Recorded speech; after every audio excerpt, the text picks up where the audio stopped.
제29회 손책이 노하여 우기를 베고 손권은 앉아서 강동을 거느리다.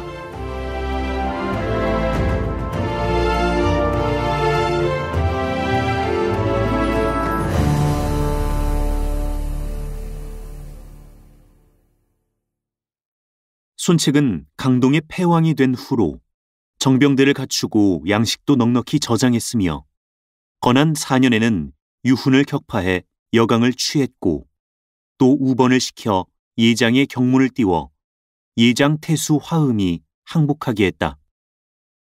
성세가 크게 떨치게 되자 그는 장교행을 허창에 보내 첩보를 올렸다. 조조는 손책이 강대해짐을 알자 사자 새끼와는 싸우기가 어렵구나 하고 탄식했다. 그래 조인의 딸을 손책의 막내 동생 손광에게 시집 보내서 두 집 사이에 혼인을 맺게 하고 장교행을 허창에 머물게 했다. 손책은 대사마를 시켜달라 했으나 조조가 허락하지 않으니 한을 품고 매양 허도를 칠 마음을 가지고 있었다. 이것을 알고 오군 태수 허공이 슬그머니 사람을 허도로 보내 조조에게 글을 올렸으니 그 사연은 대강 아래와 같다. 손책이 효용하기가 그 옛적 항우에 비할 수 있으니 조정에서는 경사로 불러올리시어 영총을 보이시기 바라오며 외진에 두시면 후환이 되오리다. 그러나 사자는 그를 가지고 장강을 건너다가 강을 지키는 자에게 붙들려 손책에게로 끌려갔다.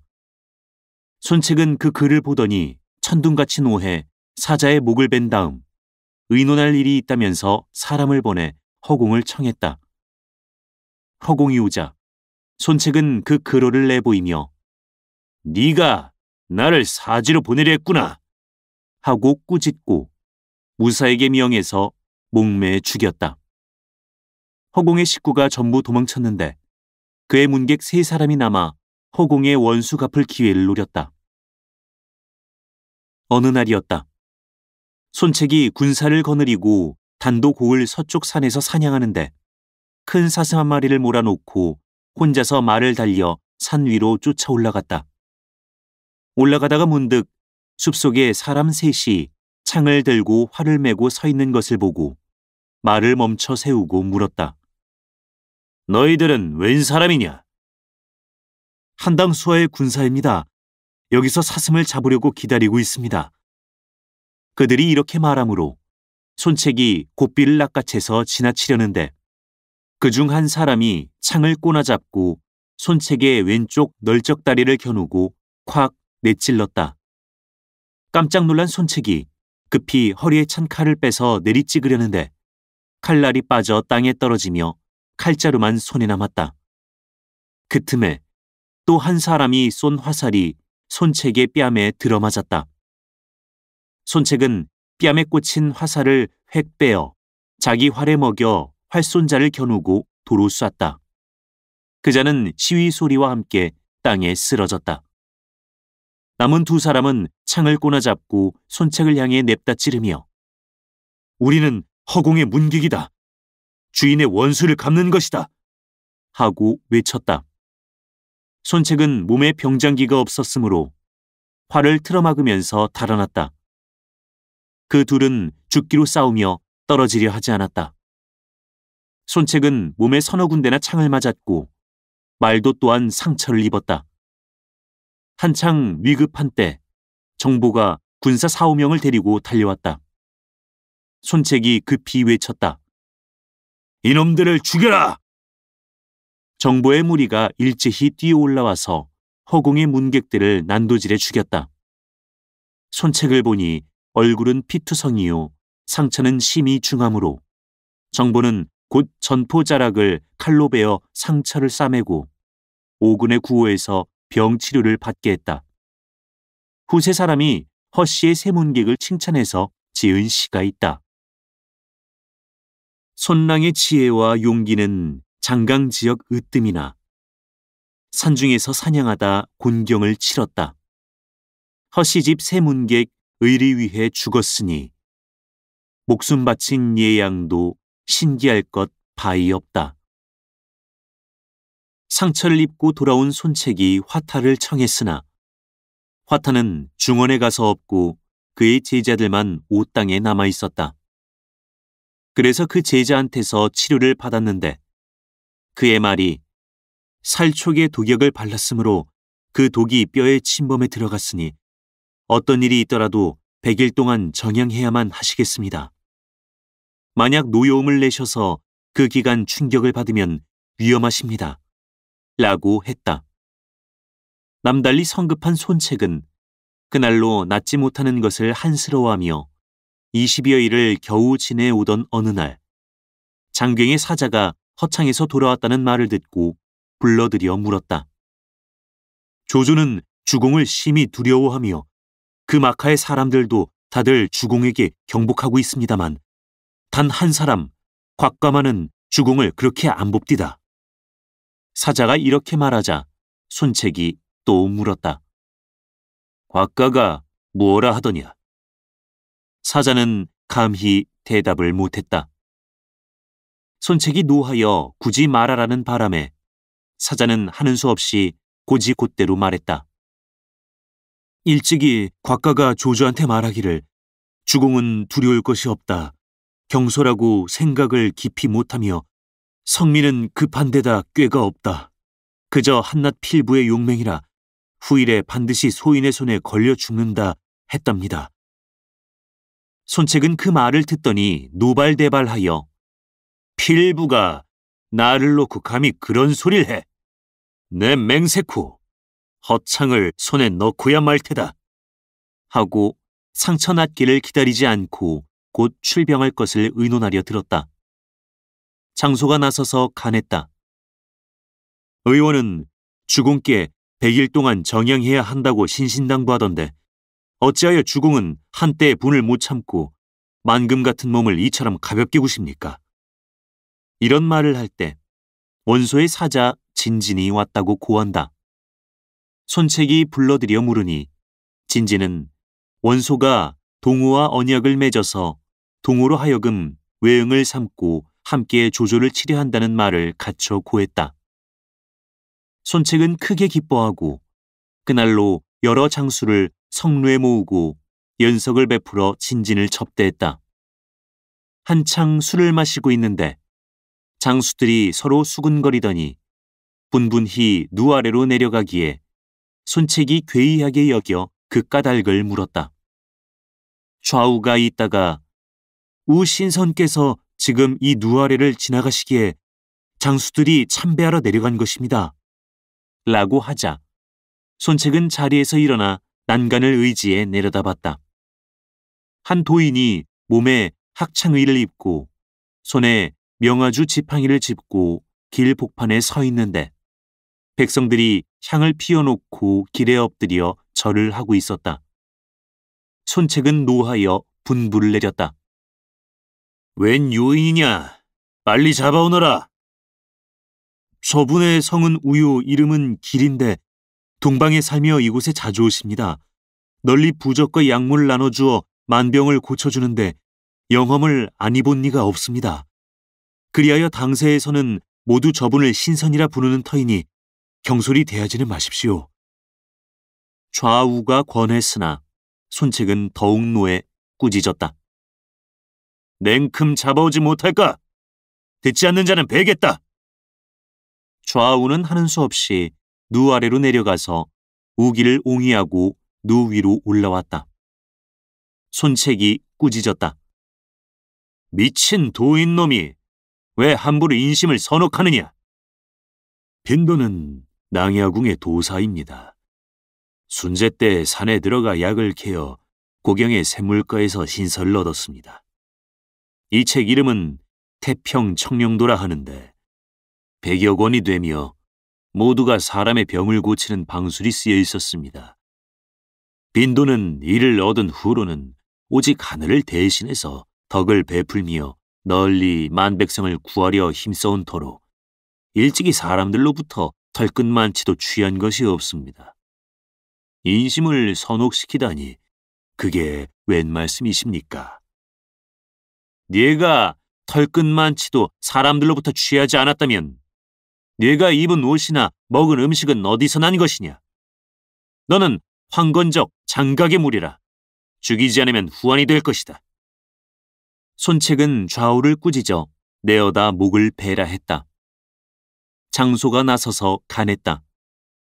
우 도인은 강동에 계신 지가 수십 년에 여태껏 법을 범한 일이 없으므로 죽여서는 좋지 않습니다. 뭐, 이런 요인을 죽이는 건 개, 돼지를 죽이는 것과 다를 게 없다. 손책이 말하는데 여러 관원이 굳이 간하고 진진도 그러지 말라고 권했다. 손책은 그래도 노여움이 풀리지 않아 옥에 가뒀다. 관원들은 다 흩어져 돌아가고 진진도 관역으로 가서 휴식했다. 손책은 부중으로 돌아갔다. 이때 벌써 내시가 이 일을 손책이 모친 오태부인에게 이야기했다. 부인은 손책을 후당으로 불러들였다. 듣자니 내가 우신선을 옥에 가두었다지. 그분은 많은 사람의 병을 고쳐주어서 군사나 백성이 우러러 받드는 터인데 그를 해치지 마라. 이자는 요인입니다. 유술로서 사람들을 선혹시키는 것이니 죽여야 합니다. 부인은 제삼 그러지 말라고 타일렀다. 그러나 손책은 어머니는 남의 쓸데없는 말을 듣지 마십시오. 제가 잘 알아서 처리하겠습니다. 하고 밖에 나오는 즉시로 옥리를 불러 우기를 신문하겠으니 데려내오라 했다. 옥리들은 모두 우기를 공경하는 터라 우길이 옥중에 있을 때는 항쇠, 족쇠를 모두 벗겨줬었는데 손책이 불러내오라 하자 칼을 씌우고 포승을 지워서 데려내왔다. 손책은 이를 알자 대로해 옥리들을 호되게 꾸짖고 우길에게 단단히 칼을 씌우고 착고를 채워서 그대로 옥에 가둬두게 했다. 장소 등 수십 명이 연명으로 탄원서를 써 손책 앞에 엎드려 우신선의 목숨을 빌었다. 손책이 그들에게 말했다. 공들은 모두 학문을 닦은 사람들인데 어찌하여 그만한 도리조차 모르는가? 예전에 교주 자사 장진이 사교를 믿어 검은 고를 타고 향을 피우고 매양 붉은 수건으로 머리를 싸매고 앉아서 이렇게 하면 작전하는 군사들의 위력을 도울 수 있다고 떠벌리더니 마침내 적의 군사에게 죽었소. 그러한 일들이 심히 무익한 것을 공들은 깨닫지 못하고 있을 뿐이오. 내가 우기를 죽이려는 것도 바로 미신을 믿어서는 안 된다는 것과 사교를 금해보자는 생각에서요. 여범이 말했다. 저는 우도인에게 요술로 바람과 비를 불러일으키는 호풍환우 재주가 있다는 걸 알고 있습니다. 지금 감으로쓰니 그더러 비를 빌게 해 속죄케 하는 것이 어떻습니까? 그렇다면 이 요인이 어떻게 하는지 좀 봐야겠다. 손책은 즉시 영을 내려 우기를 옥에서 끌어내어 항쇠와 족쇄를 풀고 단 위에 올라가 비를 빌라고 했다. 명을 받자 우길은 목욕하고 옷을 갈아입고 제 손으로 몸을 결박하고 나서 떼약볕 아래에 섰다. 백성들이 구경 나와서 길이 메어질 듯 했다. 우길은 모인 사람들에게 말했다. 내 이제부터 삼척의 비를 빌어 만백성을 구해드리리다. 하나, 나는 죽음을 모면치 못할 것이오. 모든 사람이 말했다. 영험이 나타나기만 하면 주공께서는 경목하실 것입니다. 우길이 말했다. 명이 이에 이르렀으니 면할 수 없는 것이오. 잠시 후 손책이 친히 단 한가운데 올라서 만약 5시까지 비가 내리지 않으면 우기를 불에 태워 죽여라 하고 사람들을 시켜 마른 나무를 쌓아놓고 기다렸다. 5시가 가까워지자 갑자기 광풍이 일더니 바람이 지나자 검은 구름이 모여들었다. 손책이 5시가 다 되었는데 구름만 낄 뿐 비는 내리지 않는구나. 이걸 보니 요인이 틀림없다 하고 좌우에 명해 우기를 나무더미 위에 떠매어 올리고 사면에서 불을 놓았다. 바람을 따라 불꽃이 확 일어나는데 문득 한 줄기 검은 연기가 하늘을 찌르더니 우레는 꽈르릉, 번개는 번쩍, 큰 비가 막 퍼붓듯이 쏟아져 잠깐 새에 거리는 강이 되고 시냇물에 물이 크게 붓는다. 그만하면 좋기 삼척 가무라 할 만했다. 우길은 나무더미 위에 번듯이 누워서 한 소리 크게 외쳤다. 금시에 구름은 거치고 비는 멎고 해가 다시 나왔다. 모든 관원과 백성들이 우기를 나무더미 위에서 부축해내려 포승을 풀어주고 재배하며 감사드렸다. 손책은 관원과 백성들이 옷이 젖는 것도 아랑곳 않고 물속에서 엎드려 절하는 것을 보자 발끈 노해서 날이 개고 비가 오는 것은 천지의 정한 이치다. 요인이 그걸 이용한 걸 너희가 왜 이처럼 홀려서 야단들이냐? 하고 보검을 손에 빼어들고 좌우에 영을 내려 즉시 우기를 베라고 명했다.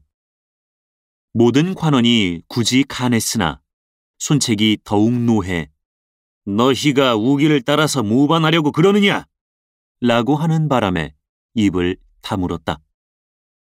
손책이 무사를 꾸짖어 한 칼에 우길의 머리를 잘랐더니 한 줄기 푸른 기운이 동북쪽으로 사라졌다. 손책은 그 시체를 저자에 내어 호령함으로써 요망한 자의 죄를 다스렸다. 이날 밤에 바람이 불고 비가 퍼붓더니 새벽이 되자 우길의 시체가 가뭇없이 사라졌다. 시체를 지키던 군사가 손책에게 고하자 손책은 노해서 그 군사를 죽이려 들었는데 호련 한 사람이 당 앞으로 천천히 걸어 들어왔다. 자세히 보니 우길이었다. 손책은 대로에 칼을 빼어 찍으려다 까무러쳐 땅에 쓰러졌다. 좌우가 급히 구원해서 내실로 안아 들여다 눕혔더니 한동안이 지나서야 깨어났다. 오태 부인이 와서 보고 말했다. 내가 신선을 억울하게 죽인 까닭에 화를 당하는구나. 손책은 웃었다. 제가 어려서부터 아버님을 따라서 출정하여 삼배듯 사람을 죽였지만 아무 화도 당하지 않았습니다. 이번에 그 요인을 죽인 것은 화근을 없앤 것인데 어찌 제가 화를 입을 까닭이 있겠습니까? 내가 종시 신앙심이 없어서 이처럼 된 것이다. 제사라도 드려 빌어야겠구나. 하늘이 준 명인데 요인인들 어떻게 한답니까? 구태여 빌 것이 없습니다. 오태 부인은 아무리 권해도 손책이 들을 리 없을 줄을 짐작하고 자기가 좌우의 분부에 재앙을 면하는 기도를 올리게 했다. 이날 밤 이경에 손책이 내실에 누워있는데 갑자기 음산한 바람이 일더니 등불이 꺼졌다가 다시 밝아지고 우길이 평상 앞에 나타났다. 손책이 소리를 가다듬어 나는 평생에 요망한 무리를 죽여 천하를 편안하게 하려고 맹세했다. 네가 음기가 된즉 여기가 어디라고 감히 내게 범접하느냐? 하고 꾸짖으며 평상머리에 놓인 칼을 집어 던졌다. 그러자 우길은 간데없이 사라졌다. 오태 부인은 이 말을 듣고 근심에 쌓였다. 손책은 모친을 안심시키려고 병을 무릅쓰고 찾아갔다. 모친은 손책을 보고 일렀다. 성인께서는 귀신이 덕됨이 성하기도 하구나 라고 하셨고 또 너를 상하의 신기에 빈다 라고도 했으니 귀신의 일을 믿지 않아서는 안 된다. 네가 함부로 우신선을 죽였으니 어찌 보응이 없겠느냐. 내가 고을 안에 옥천관에서 제를 지내게끔 했으니 네가 친히 가서 절하고 빌어라. 그러면 자연히 무사하게 될 게다. 손책은 모친의 분부를 어길 수가 없어서 내키지 않아 하면서도 가마를 타고 옥천관으로 갔다. 도사가 맞아들여 분향하기를 청한다. 손책이 분향했지만 절은 안 했다. 갑자기 향로 가운데 연기가 엉켜 화개 모양을 이루더니 그 위에 우길이 단정하게 앉아있다. 손책은 노에 침을 뱉고 욕하며 전각에서 나오려니까 우길 또한 전각문에 가서서 눈을 부릅뜨고 자기를 노려본다. 손책은 좌우를 돌아보며 물었다. 너희한테도 여기가 보이느냐? 안 보입니다. 좌우가 모두 대답했다. 손책은 더욱 노해 허리에 찬 칼을 빼어 우기를 겨누고 내던졌다. 그러자 한 사람이 칼을 맞고 쓰러지는데 모두가 보니 그 사람은 전일에 우길의 목을 벤 군사다. 칼을 머리에 맞고 7 구멍으로 피를 흘리고 죽었다.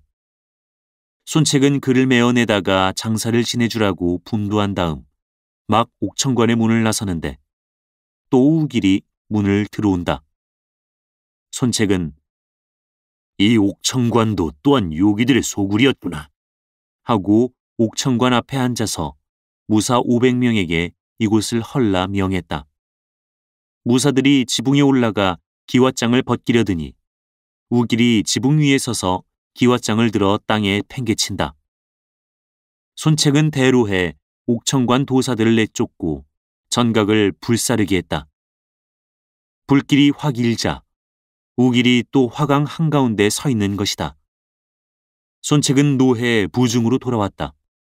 그런데 우길이 또한 부문 앞에 서 있는 것이 보여서 부중으로는 들어가지 않고 군사를 점고에 거느리고 성 밖에 영체를 세운 다음 여러 장수를 불러서 원소를 도와 조조를 협공할 것을 의논했다. 모든 장수가 다 말린다. 주공께서는 옥체가 아직 완쾌치 않으신 터에 경하게 출진하심이 가당치 않습니다. 완쾌하신 후에 출전하시지요. 이날 밤에 손책이 영체 안에서 쉬는데 우길이 또 머리를 풀어헤치고 나타났다. 손책은 밤새 그를 꾸짖었다. 이튿날 오태부인으로부터 부중에 들어오라는 분부가 있어서 손책은 들어가 모친을 보았다. 부인은 그의 형용이 초췌한 것을 보자 내가 아주 못쓰게 됐구나 하고 울었다.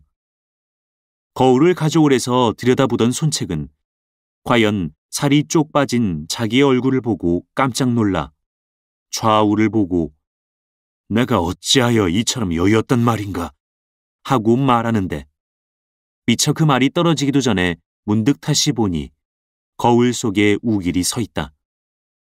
손책은 거울을 치며 한마디 크게 외쳤다. 그러자 전신의 상처가 찢어지며 그대로 정신을 잃고 땅에 쓰러졌다. 부인은 그를 내실에 안아 눕히게 했다. 한참 후에 눈을 뜬 손책은 내가 이제 살 수 없겠구나 하며 자탄하고 즉시 장소 등 여러 사람과 아우 손권을 침대 앞으로 불러들여서 천하가 바야흐로 어지러운 이때 5월의 무리를 거느리고 삼강의 허묘함을 의지해서 한번 크게 뜻을 펼 수 있겠으니 자포 등은 부디 내 아우를 잘 도와주오. 당부하고 인수를 손권에게 주면서 말했다. 강동의 군사를 거느리고 양진 사이의 군기를 결단해서 천하와 더불어 승부를 다투는 데는 그대가 나보다 못하나 어진 사람을 쓰며 능한 이에게 일을 맡겨 그들로 하여금 각기 자기의 힘을 다해 강동을 보전하기로 하는 데는 내가 그대만 못하다. 도디 부영이 겪은 창업의 갓난 신고를 가슴에 새겨서 잘하도록 해라. 손권은 통곡하며 절하고 인수를 받았다. 손책은 또 모친에게 말했다. 저는 수명이 이미 다해서 어머님을 더 모시지 못하게 됐습니다. 아우에게 인수를 물려줬으니 어머님은 부디 조속으로 권을 일깨워 주시어 부형의 구신들을 소홀히 대하며 없게 해주십시오. 모친은 울면서 말했다. 그러나 내 아우가 어려서 대사를 감당하기 어렵겠으니 이를 어쩌겠느냐. 아우의 체주가 저보다 10배나 낫습니다. 좋기 대임을 감당해낼 것입니다. 만약에 나라 안일에 결단 못할 것이 있거든 장소에게 묻고 바깥 일에 결단 못할 것이 있거든 주유에게 묻게 하십시오. 이 자리에 주유가 없어 제가 직접 말을 못하는 것이 유감입니다. 하고 손책은 또 여러 아우를 불러 부탁했다. 내 죽은 뒤에 너희들은 다 함께 중모를 잘 도와라. 만약 일족 가운데 딴 마음을 품는 자가 있거든 다 같이 그 자를 죽여라. 고륙간에 모반하는 자가 있거든 산산에 묻지 마라. 여러 아우는 울면서 그의 유언을 받았다. 손책은 또 자기 아내 교부인을 불러 말했다. 내가 불행하게도 중도에서 그대와 헤어지는데 어머님께 효성을 다해주오. 조만간에 처제가 오거든 주랑에게 정성을 다해서 내 아우를 보좌하여 우리 둘 사이의 신의를 저버리지 말라는 내 뜻도 전해주오. 말을 마치자 눈을 감고 세상을 하직하니 이때 그의 나이 겨우 26이었다. 후세 사람이 그를 칭찬해서 지은 시가 있다. 홀로 동남 땅에서 싸우니 소패왕이라 불렸네. 계칙할 땐 범같이 도살이고 결책할 땐 매처럼 나르더라. 위엄은 삼강에 떨치고 이름은 사해에 날리더니 임종의 대사를 오로지 주랑에게 당부하더라. 손책이 죽자 손권은 그의 침상 앞에 엎드려 통곡했다. 장소가 권했다. 울고 계실 때가 아닙니다. 장군께서는 상사를 치르시는 한편 나라 대사를 다스리셔야 합니다. 장소의 권고를 듣고 손권은 눈물을 거뒀다. 장소는 손정을 시켜서 상사를 주장하게 하고 손권을 청해내어 대청에서 문무관원의 하례를 받게 했다. 손권은 네모난 얼굴에 입이 크고 눈은 푸르고 수염은 붉었다. 전에 조정사신 유한이 오땅에 왔다가 손씨 형제들을 보고 남에게 이렇게 말했다고 한다. 내가 손씨 형제들을 다 보았는데 재능이 저마다 뛰어났으나 복록과 수명은 다들 좀 못하겠더구먼. 그러나 그중 유독 중모는 외모가 훌륭하고 골격이 비상해서 제왕이 될 상이며 게다가 장수하겠으니 이는 여러 형제가 다 미치지 못하는 바요. 이에 손권은 손책의 유명을 받아 강동을 다스리게 되었으나 아직 정사를 보지 못하고 있었는데 주유가 파구로부터 군사를 거느리고 오군으로 돌아왔다는 보고가 들어왔다. 손권은 공근이 돌아왔으니 마음이 놓인다 라고 말했다. 원래 주유는 파구를 지키고 있었는데 손책이 화살에 맞아 상처를 입었다는 말을 듣고 병문안하러 오던 도중 오군 가까이 왔을 때 손책이 죽었다는 비보를 받고 밤낮으로 달려왔다. 주유가 손책의 영구 앞에 절에 통곡할 때 오태 부인이 나와서 손책의 유언을 전했다. 주유는 땅에 엎드려 아뢰었다. 저는 죽기로써 충성을 다하겠습니다. 잠시 후 손권이 왔다. 주유가 절하자 손권이 말했다. 바라건대 궁은 제 형님의 유명을 잊지 말아주시오. 주유는 머리를 조아리며 대답했다. 원컨대 간뇌 도지한들 지기의 은혜에 보답하겠습니다. 부형의 대업을 이었으나 장차 무슨 계책으로 이를 지키리오. 예로부터 사람을 얻는 자는 흥하고 사람을 잊는 자는 망한달라고 했소이다.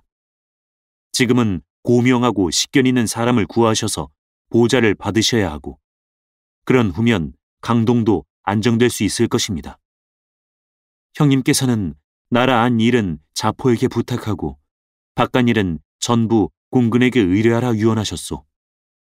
자포는 현달한 선비라 그 중임을 감당할 수 있으려니와 저는 재능이 없어 부탁하신 바를 다하지 못할까 두렵습니다. 제가 장군을 도울 만한 사람을 천거하겠습니다. 손권이 어떤 사람이냐 물어서 주유가 대답했다. 그의 성은 노유, 이름은 숙, 자는 자경이며 임회 동천 사람입니다. 그는 가슴에 도략을 품고 배에는 기모를 감추고 있는 인재입니다. 젊어서 부친을 여의고 모친에게 효도를 지극히 하며 집은 심히 부유하지만 빈곤한 사람들을 구제했습니다. 일찍이 제가 거소에 수령으로 있을 때 수백 명 사람을 데리고 임회를 지나다가 양식이 떨어졌습니다. 마침 노숙의 집 곳간 둘에 각각 3,000곡 양식이 있다는 말을 듣고 제가 찾아가 도와달라고 했더니 그는 곳간 하나를 가리키며 갖다 쓰라고 했습니다. 그의 강기하기가 이와 같습니다. 그는 칼쓰기와 말타기, 활쏘기를 아주 즐깁니다. 고가에 살고 있는데 조모가 세상을 뜨자 장사 지내려 동성으로 가 있습니다. 유자양이라고 하는 그의 벗이 노숙과 언약하고 함께 소호로 가서 정보수와의 몸을 두자고 했는데 노숙이 주저하고 있으니 주공께서 속히 부르시지요. 손권은 크게 기뻐하여 즉시 주유더러 그를 청해오라고 했다. 주유가 명을 받고 친히 노숙에게 가보고 인사한 다음 손권이 사모한다는 걸 자세히 전하니 노숙이 말했다. 근자에 유자양과 소호로 가게끔 언약한 바가 있어서 그리로 가기를 작정하고 있습니다. 주유는 노숙에게 권했다. 옛적에 마원이 광무제께 지금은 임금만 신하를 택할 것이 아니라 신하도 또한 임금을 택해야 합니다 하고 말했답니다. 우리 손장군께서는 현사를 존경하고 제사를 용납하시기로 세상에 짝이 없으니 공은 다른 생각 마시고 나와 함께 동으로 가십시다. 노숙은 그의 말을 좇아서 함께 손권에게 와보았다. 손권은 노숙을 심히 공경해 종일 그와 이야기해도 싫은 줄을 몰라 했다. 하루는 여러 관원이 다 돌아간 뒤에 손권은 노숙을 붙들어서 함께 술을 마셨는데 밤이 되자 한자리에 누웠다. 밤이 이슥해서 손권이 노숙을 보고 물었다. 지금 한실이 기울어져 위태롭고 천하가 심히 소란하오. 나는 부형의 위협을 이어 환공과 문공의 폐업을 본받을까 하는데 공은 어떻게 나를 도우려오. 옛적에 한 고조께서 의제를 세우려 했지만 그렇게 되지 못한 것은 항우가 의제를 시했기 때문입니다. 지금으로 말하면 조조가 항우에 비할 만한데 장군께서 무슨 수로 제환공이나 진문공이 되어보시겠습니까? 제가 생각해보니 한시를 다시 일으키기는 아무래도 어려운 것 같고 조조도 주련간에는 제거할 수 있을 것 같지가 않습니다. 제가 장군을 위해 계책을 세워본다면 오직 강동의 솔밭에 하나처럼 서서 천하의 형세를 살피는 것이 좋을까 합니다. 지금 북방 일이 많은 틈을 타서 먼저 황조를 없애버리고 유표를 쳐서 장강 전 지역에 걸쳐서 세력을 펴 운거하시고 그런 연후에 제왕이 되시어 천하를 도모토록 하십시오. 이것은 바로 고주의 창업에 비길만도 합니다. 이 말을 듣고 손권은 크게 기뻐해 옷깃을 여미고 자리에서 일어나 사례했다. 그리고 이튿날 노숙에게 예물을 보냈으며 노숙의 모친한테도 옷과 휘장 등속을 보내줬다. 노숙이 또 한 사람을 손권에게 천거했다. 그 사람은 학식도 매우 깊거니와 재능이 많고 모친에 대한 효성도 지극하다. 그의 성은 제갈이요 이름은 근, 자는 자유라. 낭야의 남양 사람이다. 손권은 그를 상빈으로 맞아들였다. 제갈근이 손권을 보고 원수와는 좋은 관계를 맺지 말고 아직은 조조에게 순종했다가 후에 기회를 타서 조조를 도모할 것을 권했다. 손권은 그의 말을 좇아서 진진을 돌려보내고 서면으로 원수와의 관계를 끊었다. 한편 조조는 손책이 죽었다는 말을 듣자 군사를 일으켜 강남으로 쳐내려 가려 했다. 그런데 시여사 장괭이 남의 상사를 타서 친다는 것이 의롭지 못합니다. 만일에 싸워서 지기라도 하면 원수만 맺게 되니 지금은 호의를 보이는 것이 더 가당할까 합니다. 하고 간한다. 조조는 그의 말을 좇아 천자에게 주상해서 손권을 장군으로 봉해 회계 태수를 겸령하고 장괭을 회계 도위로 삼아서 인을 가지고 강동에 전했다. 손권은 크게 기뻐했다. 손권은 장괭까지 돌아왔으므로 즉시 그를 장수와 함께 정사를 다스리게 했다. 장괭이 또 한 사람을 손권에게 천거했다. 그의 성은 고요 이름은 옹, 자는 원탄인데 중랑장 채웅의 문도였다. 그는 말수가 적고 술을 마시지 않으며 엄격하고 공정했다. 손건은 그를 군의 승으로 삼아 태수의 직을 대행시켰다. 이로부터 손건은 위명을 강동에 떨치고 민심을 크게 얻었다. 한편 진지는 돌아가 원소를 보고 말했다. 손책이 죽고 손건이 대를 이었는데 조조가 손건을 장군으로 봉해서 외응을 삼았습니다. 원소는 대로에 기주와 청주, 유주와 병주 등의 인마 70여만을 일으켜 다시 허창을 공략하러 떠났다. 강남의 난리가 잠잠해지더니 기북에서 싸움이 다시 인다. 필경, 승부가 어찌 될 것인고 다음 회를 보라. 사단법인 올제 제작, 낭독 공준호, 번역 연변인민출판 삼국지 번역팀.